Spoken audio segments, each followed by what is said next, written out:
What's up, fight fans? It's your boy Jack the Slack Roberts, inventor of the DDT. In a New York state of mind this weekend, having just finished the 10 hours or so of MMA action that was on over the weekend. This job is getting harder. It used to be that you just sort of watch an event every other weekend or something like that, and then you write about it. And then on a packed weekend, you might have to watch a Bellator card and a UFC card. And then that wouldn't happen again for like 3 months. But now there is a fight on, well, there's dozens of fights on every weekend. And then sometimes you've got the boxing as well. I think it's next week we've got Kovalev versus Ward. So looking forward to that. But mainly, let's get excited because the UFC finally got into New York. Put on a card that was billed to be historic, and it was. I mean, that was a fantastic card. I would be well up for the UFC just never going back to Las Vegas. I mean, obviously, they've probably got some kind of deal with the MGM or something like that. But yeah, New York's just a far better city to hold fights in, because who really wants to go to the desert and the only things you can do are watch dinner theatre and gamble away your money in an artificially lit room. Whereas if you go to New York, obviously you're in one of the cultural capitals of the world. You can go to Broadway and watch a terrible one-man show. Or watch the Book of Mormon like I did when I went to Broadway last. And I saw Bryan Cranston in a thing about LBJ called All the Way. And I think they've made that into a film now. And I love Bryan Cranston, but he was just chewing the scenery hard. Just way over the top. He was clearly loving it, so good for him. But on to the fights. I think probably the best place to start is Joanna Jędrzejczyk versus Karolina Kowalkiewicz. Those pronunciations may not be correct, but I am going to stick to them, and you can correct me in the comments. Or you could go fuck yourself. Yeah, this fight got a few boos in the stadium, but to be honest, the crowd were fantastic for the most part, which is unusual for an event where people pay thousands and thousands of dollars for a seat. The crowd for Mayweather-Pacquiao, not great. Anyway, I often have a hard time getting excited for Jędrzejczyk's fights ahead of them. When I have to write something as a preview of Jędrzejczyk, I always just... I for some reason, I can't get into it. But as soon as the fight's happening, I'm so excited. And then after the fight, I'm like, I can't wait to tell everyone about this, instead of telling them about the main event that everyone cares about. No, I will be getting onto that. But she's just remarkable. And where a lot of women's MMA feels 10 years behind the men's game, you know, you've still got people going for head and arm throws and shit like that all the time, you know, which is a good surprise or a neat trick if you've got world-class judo, but, you know, everyone's going for it. And it's not like world-class judoka, it's just random people attempting these head and arm throws. And the striking is generally not great. And, you know, Angela Magana was in the UFC. I think she's still in the UFC, isn't she? But she's, you know, she was never cut from the UFC, despite having never won a professional fight since 2011.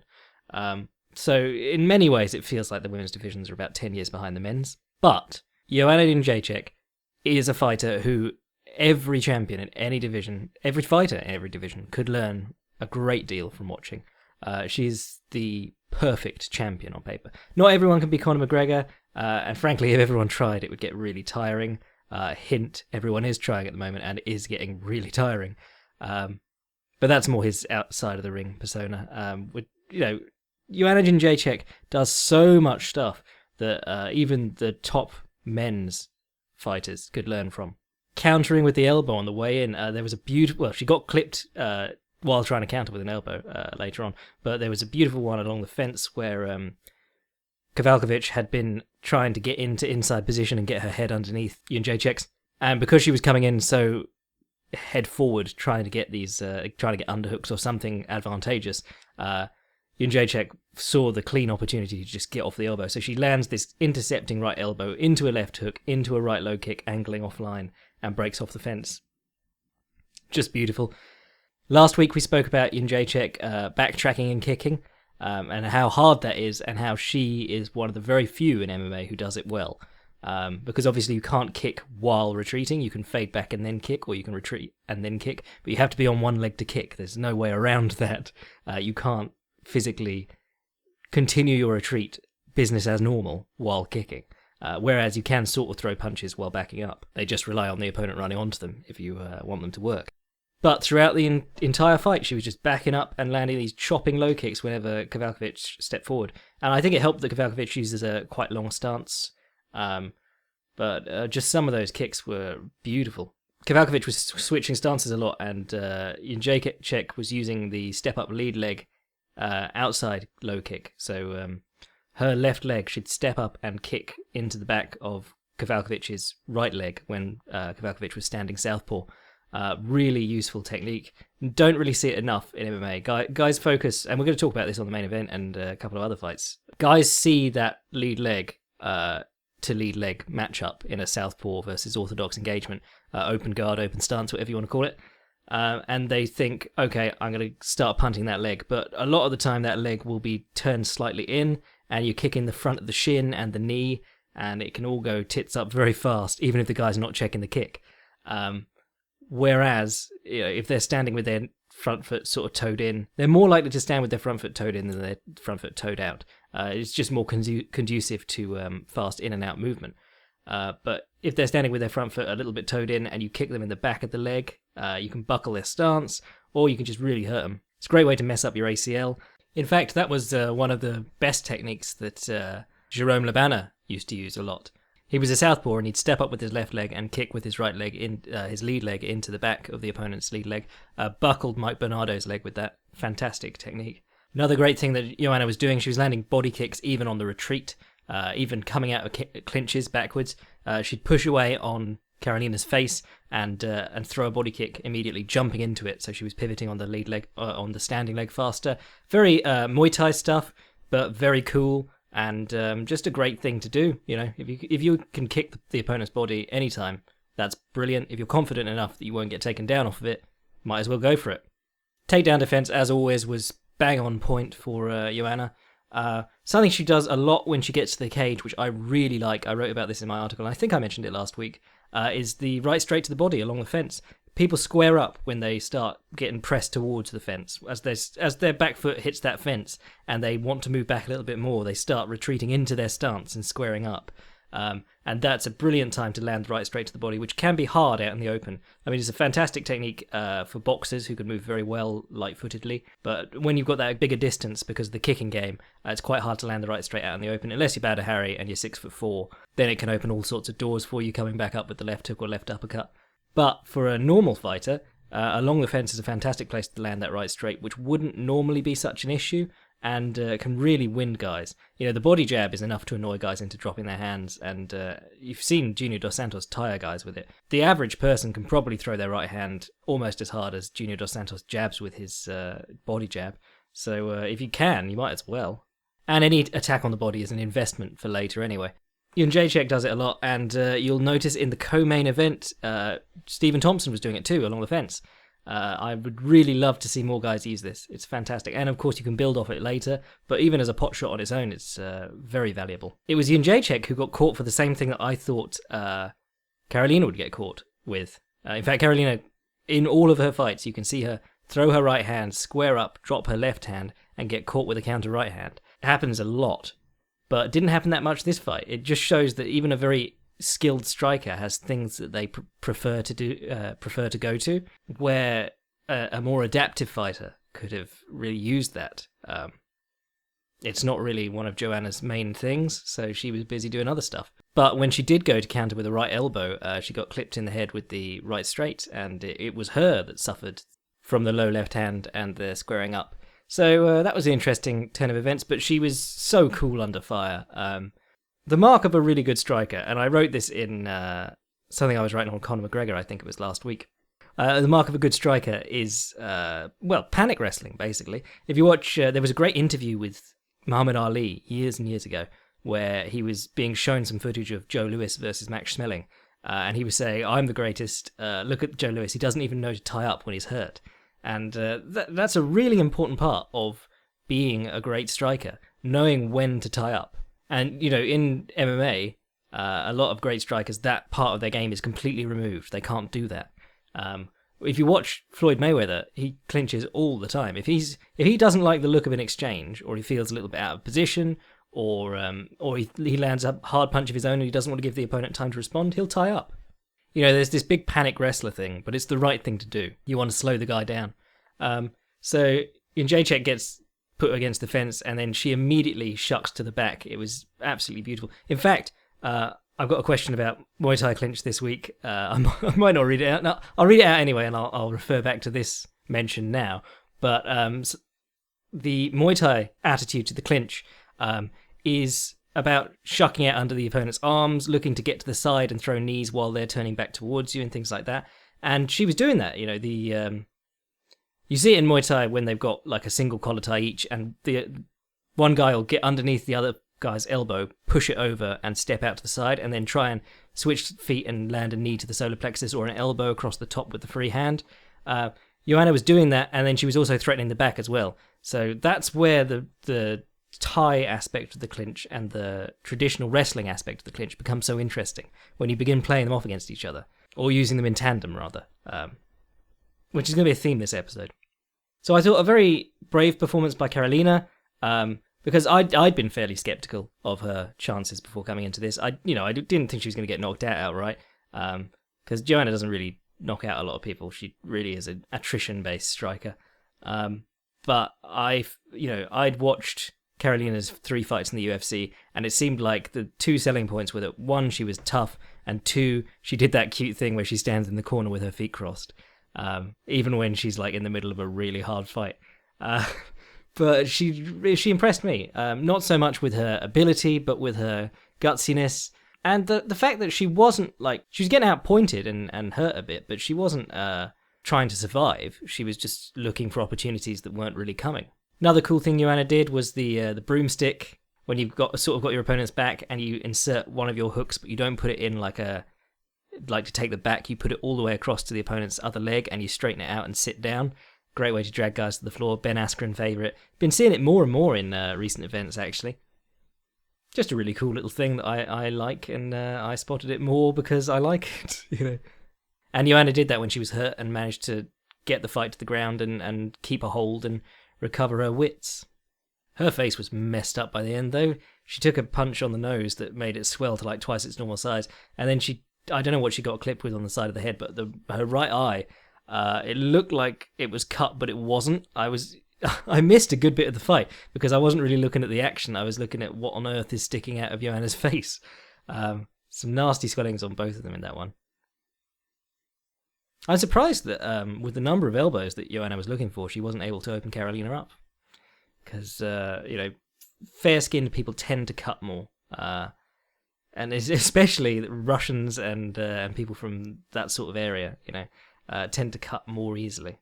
Not a racist statement, just a generalization of one of those old boxing laws, which is like part old wives' tale, and then they do the science around it, and they're like, oh, that's quite interesting.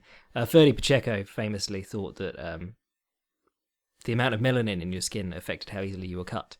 But talking of cuts, that takes us on to the co-main event, Stephen Thompson versus Tyron Woodley. This one was an interesting one because it got scored a draw, which everyone hates. Even the participants hate that.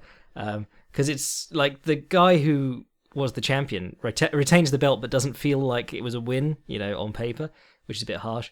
But that was one where the opening round was all Woodley, and then you got 2 good rounds out of Wonderboy, and then the 4th round was just Woodley almost finishing him several times, and then the 5th round was back to Wonderboy being on top of it.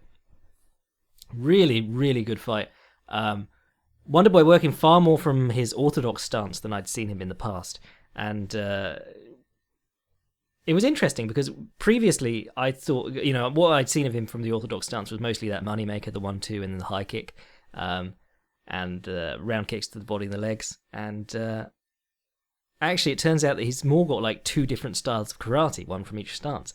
The left leg stance, he gets up on the ball of his back foot and he likes to burst with his punches, driving off that back leg, which is more like a Shotokan style karate. Whereas with his right leg forward, he fights more like the Bill Wallace early days of kickboxing, American kickboxing style karate, which I thought was really interesting.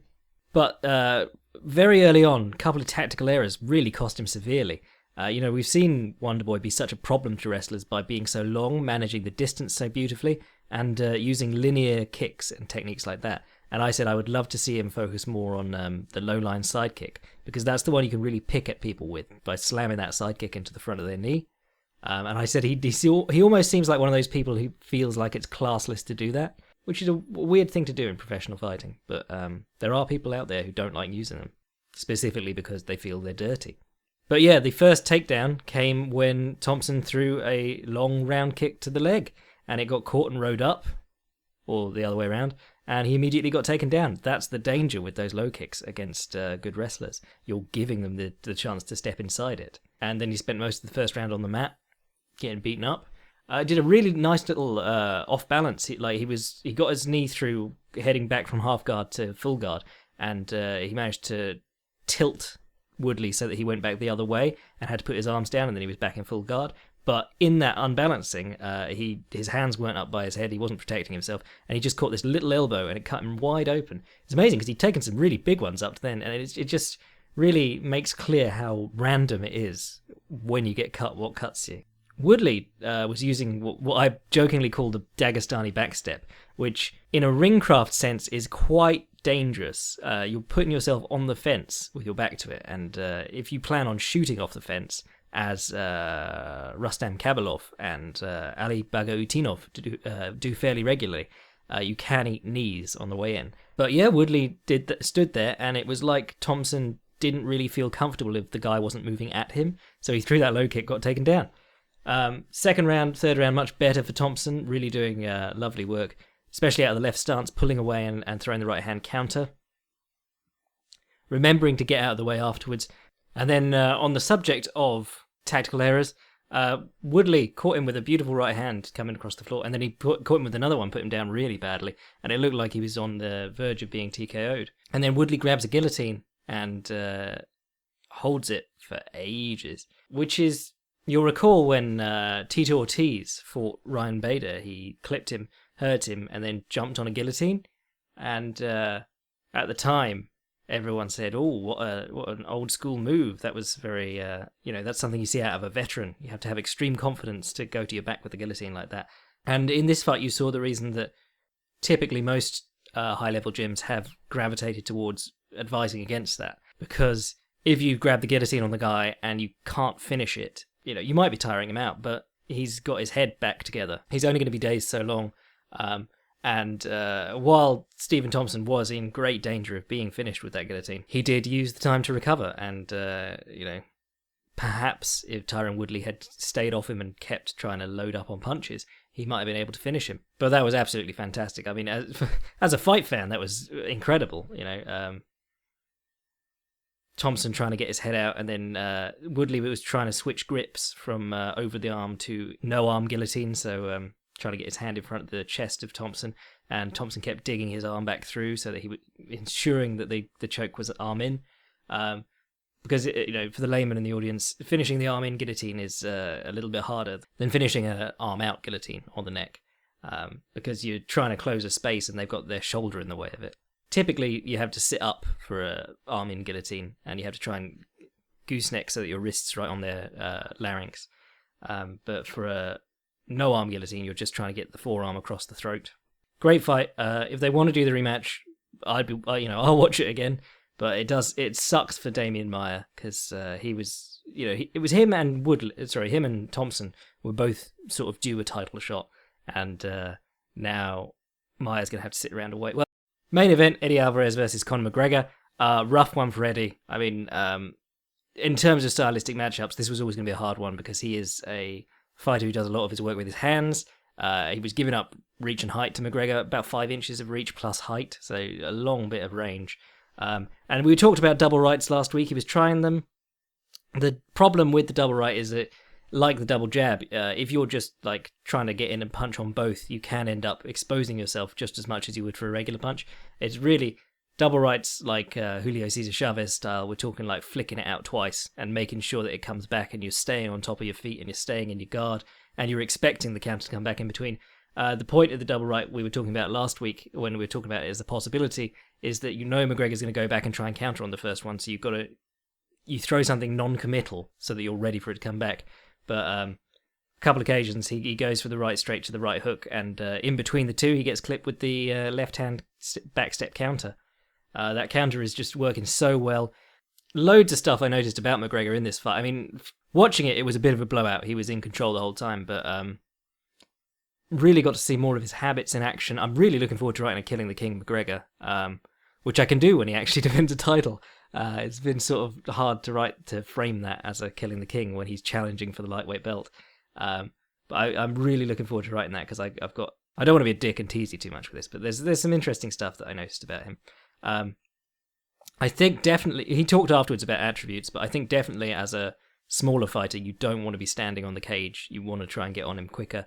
And I think one of the main ways to do that is to cover up rather than to try. He enjoys guys trying to reach for him and trying to run in on him.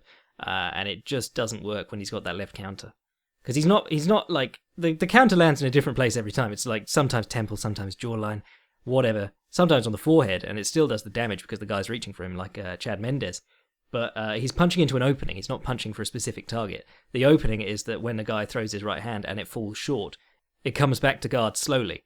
And guys are very uncomfortable with punches coming from that side in that way anyway, because it's an unusual stance matchup.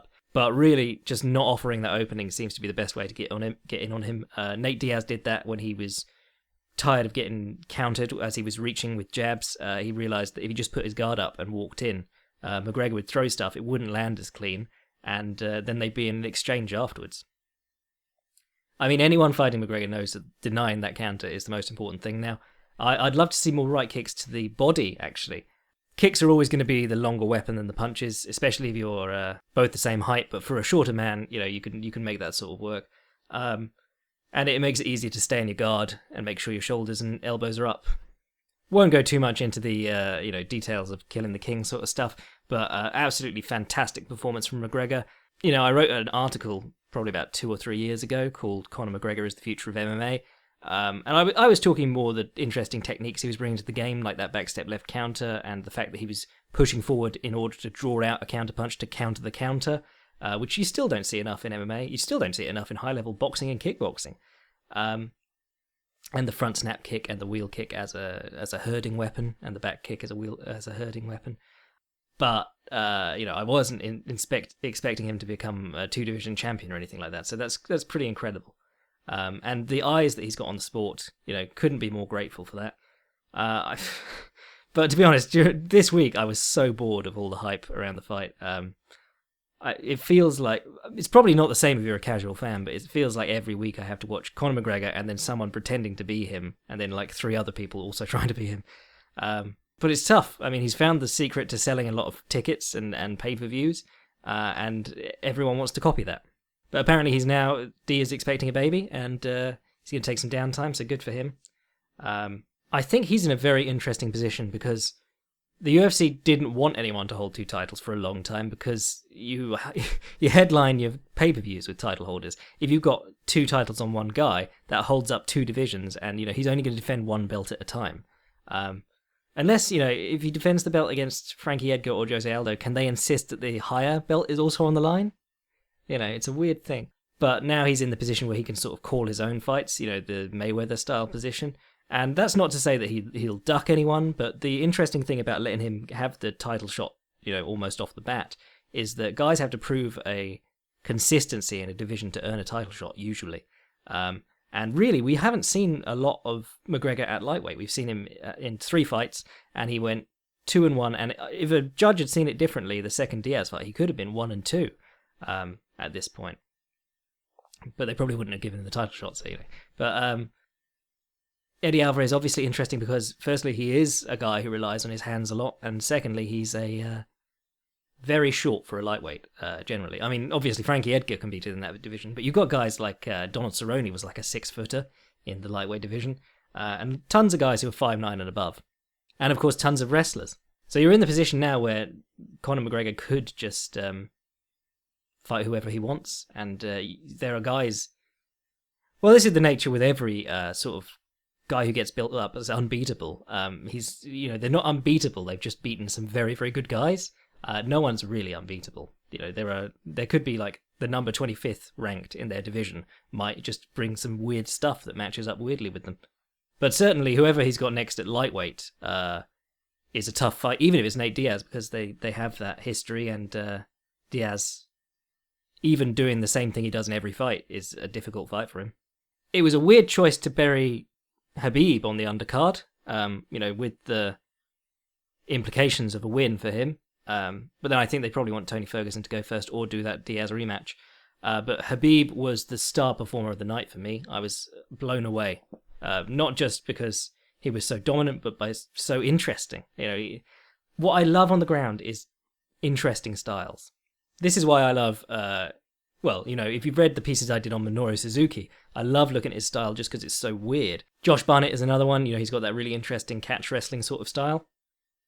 One of my boys, and I am reliably informed he's a fan, which is quite nice. But then I do spend a lot of time just sort of shilling his work because he's just brilliant. But Khabib has this just so interesting on the ground. His passing style is strange. He likes to get into the knee shield and start pounding on guys, and then he'll stand up and try and push into like a knee slide on the far side. So if he's got his right leg trapped in the half guard, he'll push into them, stand up, and try and drive his right knee through over their left hip, which is kind of unusual. You mainly see guys try and stand up and recut with the knee cut recut. And then the other thing that he does tons of really interesting things. He seems to let guys get the underhook from half guard and then knee slide while they've got the underhook, which is really strange because it goes against everything that you learn when you're playing jiu-jitsu. You just don't want to give guys the underhook from there. Even John Jones doesn't let guys have the underhook. He'll make sure that either his hand is on their throat or he's got a crossface or his head's in between their head and him. Their head and his leg. But Khabib will let the guy underhook it and then pass half guard straight into the mounted crucifix. Rogan brought this up, but he's always trapping arms. It's crazy. He did a nice double knee ride, which reminded me so much of Minoru Suzuki and Josh Barnett that I had to mention them just now, which was knee on the throat and a knee on the belly. And immediately Johnson pushed him off, and then Khabib dropped his knee and got the mounted crucifix again. Just brilliant at trapping limbs, which is obviously so important in mixed martial arts because if you can trap a limb, you can use your other free limb. You're now one up on them in limbs, so you use a free limb to hit them. This is something that the Danaher Death Squad have been doing in EBI recently. Their back control system is all built around getting a leg on an arm, so they've got both arms controlled and one arm free to work. If you want to see that, go watch Gordon Ryan in the one that he won, because he did tons of that stuff. And then there was this really weird position where Khabib would get a seatbelt, so he'd be gripping an arm around the back, and it would be like he was moving to the back, but then he wouldn't, and the guy, Johnson, would trap his leg, so that it was like back control with one hook in, but Khabib was on top, sort of in a mount, so he had his arm trapped behind his back. And then every time Johnson tried to get up, he'd just pull him back down. He'd just collapse that arm and then start hitting again. It was a really cool position, and he kept ending up there, and I just want to go back and I've only watched it once now, but I'm going to go back and try and find out how he gets into that position so often. Very impressive. And he brutalized him from the half guard with the knee shield, and every time Johnson tried to get an underhook, he'd just crush him and pass.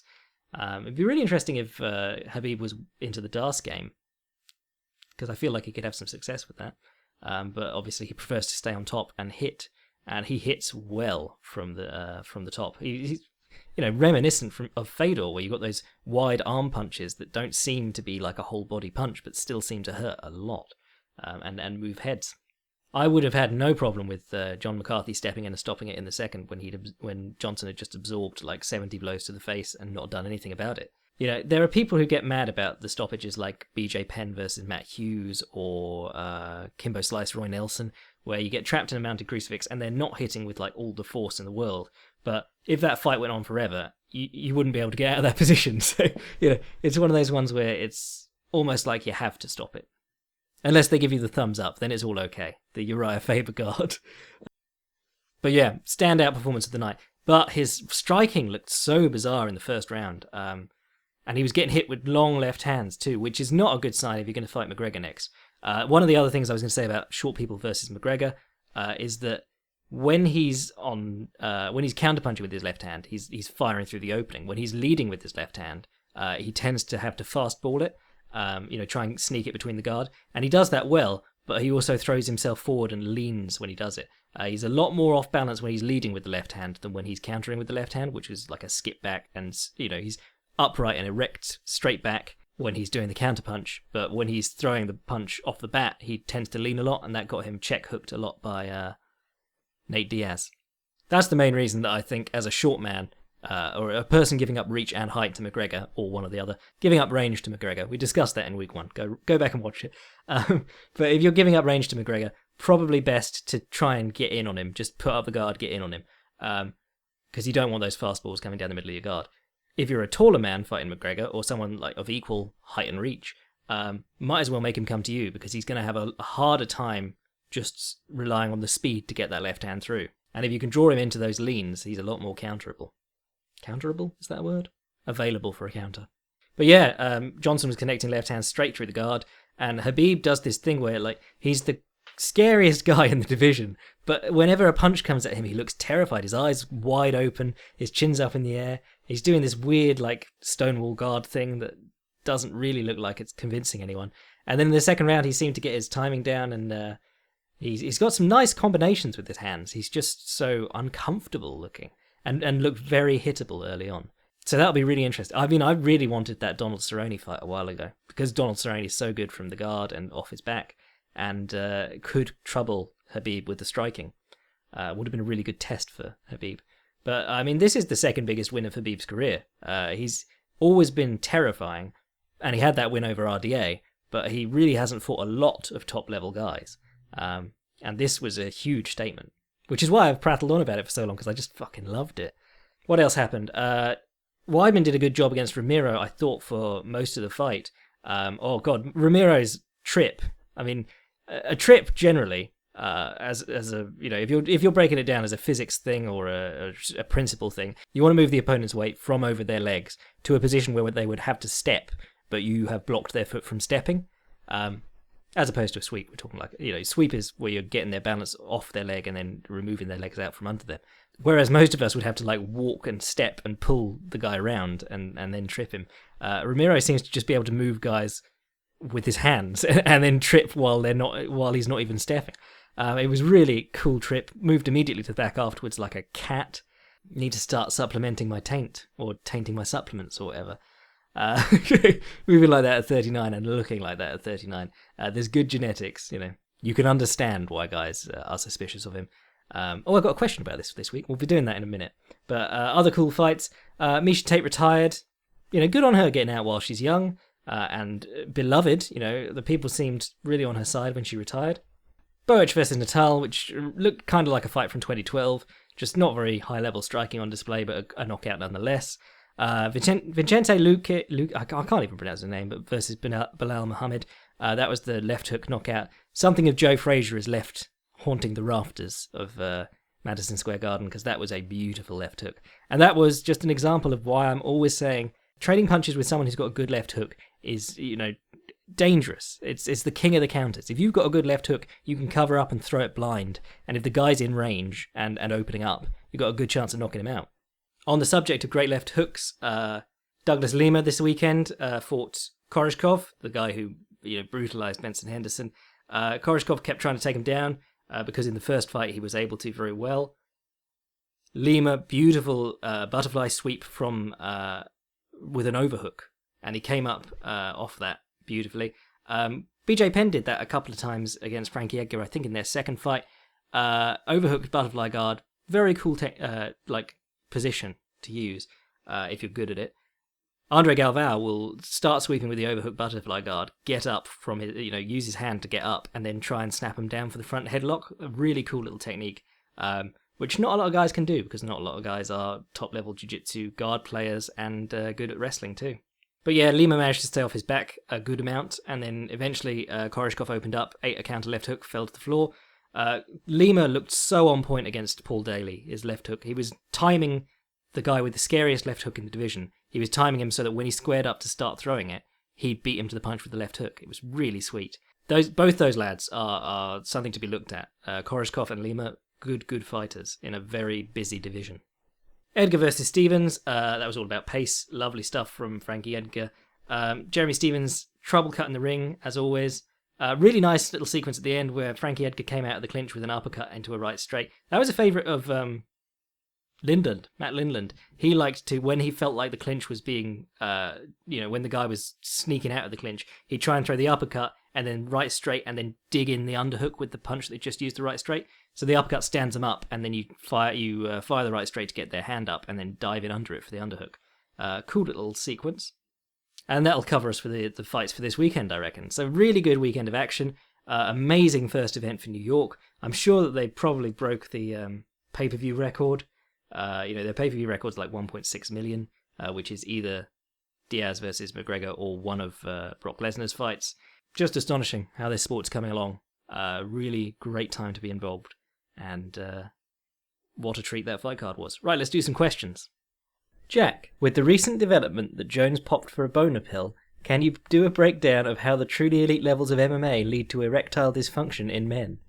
Also, on a less cynical note, what are your thoughts of the Thai clinch work in MMA? Personally, I feel it's underused, and Mighty Mouse looks so untouchable because when people are trying to wrestle him, he is beating them up with knees, and as soon as they adjust, he shoots on the hips, leading the exchanges even in the clinch.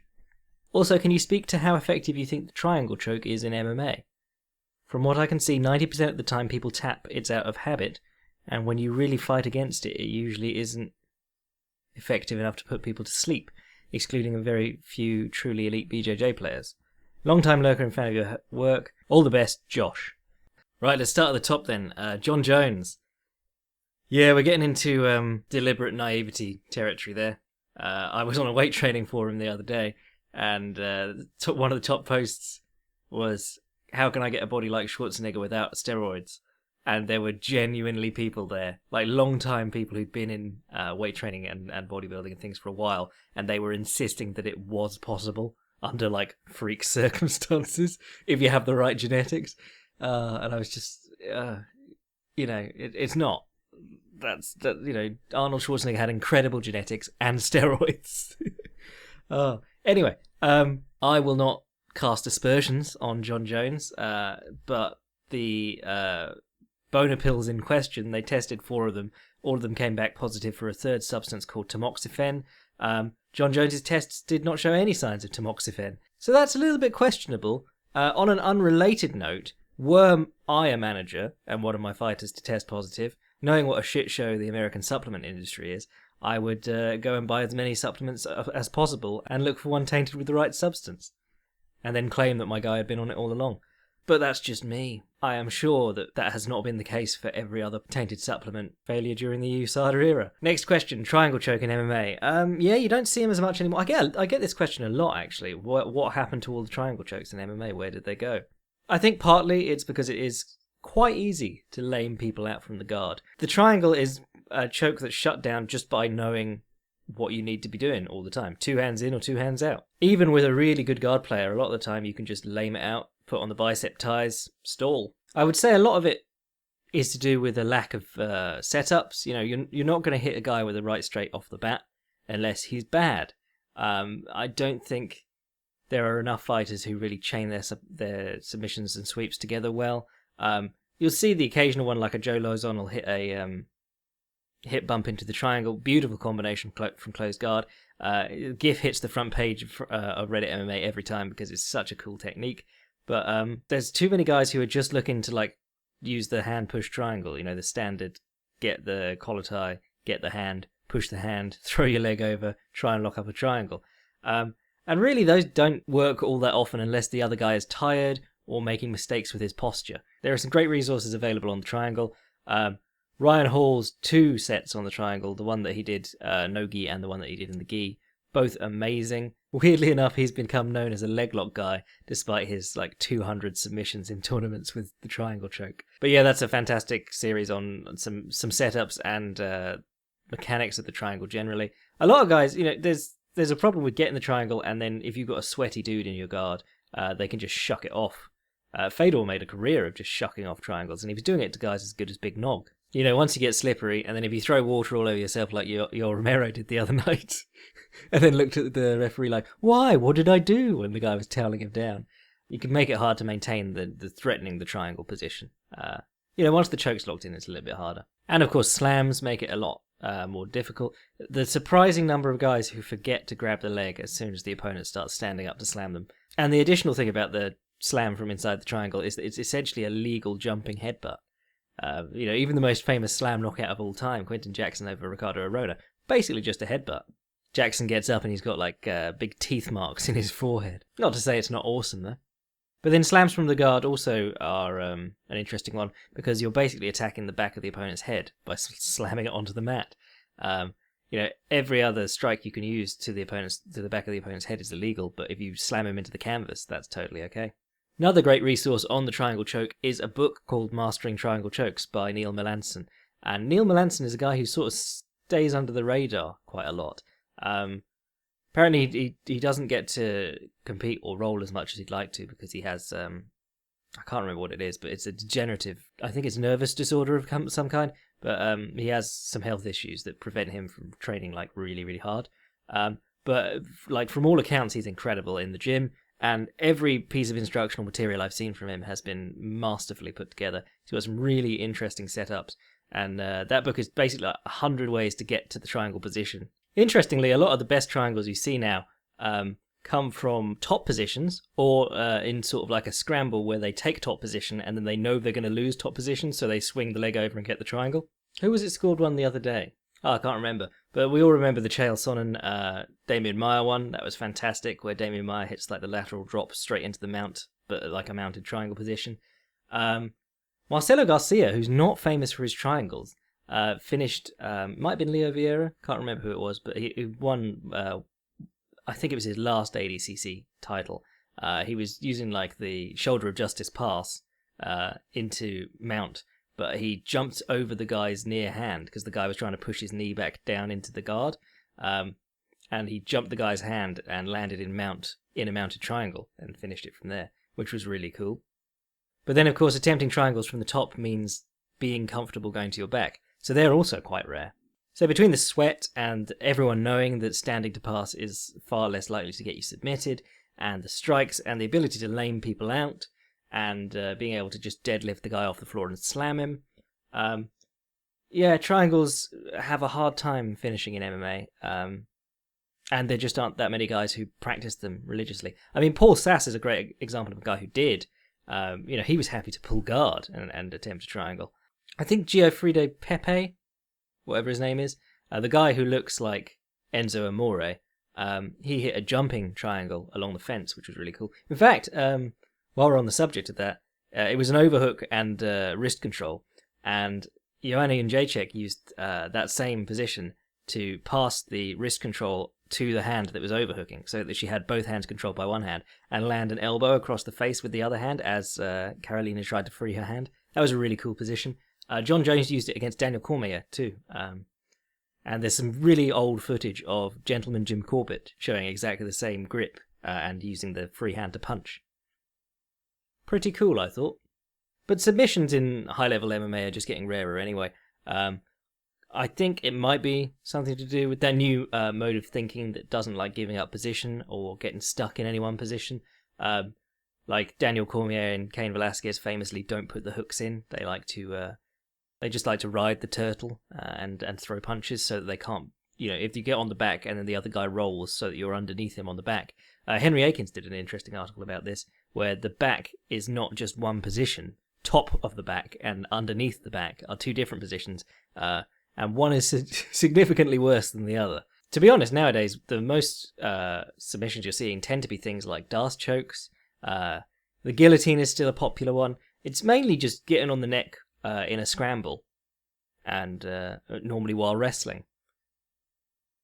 I think guys are probably too alert during guard play, or when you're in the closed guard, all you're thinking about is the triangle, and to a lesser extent the armbar. Whereas if you're in flux in a scramble, then there's more chance of hitting any sort of technique. Oh, and a tie clinch. Joanna was a fantastic example of this. There were a few moments where she was swinging Carolina around. Writing about Glory and occasionally K1 There is like a little group of Muay Thai elitists, and they can be really annoying. They'll just be like, "Oh well, he competes in kickboxing because he can't. He doesn't like the clinch. He can't fight the real man's sport of Muay Thai." And then you're like, "Well, Muay Thai is clinch, but you're not allowed to follow up on the ground. So we're all just working to our own specific set of rules." Matt Brown is a fantastic example of one of the guys who really uses the clinch from a Muay Thai perspective very well. Trips guys a lot, looks for knees. You already mentioned Demetrius Johnson. What I really like about Demetrius Johnson is that, there's this thing in MMA where people are focused on pulling the head down to knee it. But if you can just lock grips on the head so that you're locked onto the guy, and if you can then just bring your knee up to their head, you're just as good. You're set, basically. And that's what Demetrius Johnson does so well. He'll slap on either a double collar tie, or he'll be fighting from like a single collar tie or something like that. And the guy will be standing straight upright, and Demetrius Johnson will still bring his knee up and catch the guy in the chin or the temple or something. Hip flexibility is so important for being able to attack from the clinch. Alistair Overeem has a couple of really nice combinations from the clinch for striking. One of the ones that I really like is that he'll drive a really hard knee into the inside thigh to knock the opponent's leg out. And as their leg flies out, they bend forward, and he'll try and knee them in the sternum as they're bent over. I think he used that against Travis Brown, but he definitely used it against Paul Buntello. One of the best things in MMA that you're rarely treated to. If Alistair Overeem actually gets a guy to the fence, you're like, oh, he's actually going to do it this time. It's going to be so good. I think the Muay Thai clinch, from an MMA perspective, is pretty similar to what we were saying about the triangle earlier and submissions in general. If you unbalance the guy first, you can follow up with strikes better. If you strike first, you can follow up with unbalancing techniques better. It's flowing the two together, and guys are often seen fixated on one. If you like your Muay Thai clinch, there's a fighter, later coach called Pot. Can't remember his full name, but he trained with I found him by Saenchai training clips, and he's just manhandling Saenchai. It's awesome to watch. But one of his very last fights is on YouTube. And he's sort of getting to be an old fat man at the time. But he was very famous as a clinch fighter. I think they're called Muay Khao. There's different names for basically what you do. Is Muay Khao a knee fighter? Can't remember. Basically, he's just walking in on this other Thai who's kicking at him. And every time they get to the clinch, he'll push straight on the guy's face and then let the hand slide off and connect the elbow. Like the old Jeremy Horn elbow on the ground. But he does it so many times that it looks really painful. Got another question about the guard this week. Dear Gentleman Jack, I am curious about your take on the state of guard play in MMA, specifically in terms of the metagame. There appears to be an emerging mindset in MMA that you simply do not win fights from your back, and you should not be trying to set up submissions for more than 30 seconds or so. After that, the fighter should be frantically trying to get to their feet. I think this mirrors the skill sets and training that have been emphasized in anti-wrestling, a la Daniel Cormier, killing guards and setting up basic jiu-jitsu submissions like the rear naked chokes. However, I see many openings for a skilled jiu-jitsu fighter to set up submissions, particularly during scrambles and transitions, even against high-level wrestlers. Mackenzie Dern's recent fight illustrates how a high-level jiu-jitsu player can, from their back, make life miserable for a controlling top player. Other jiu-jitsu-based grapplers like Ben Saunders and Verdum have used their guard or the threat of the guard to keep the fight where they want it. It seems to me with the limited time the fighters have to train and develop their skills, high-level guard games are not deemed worth bothering with by prospective fighters. What are your thoughts?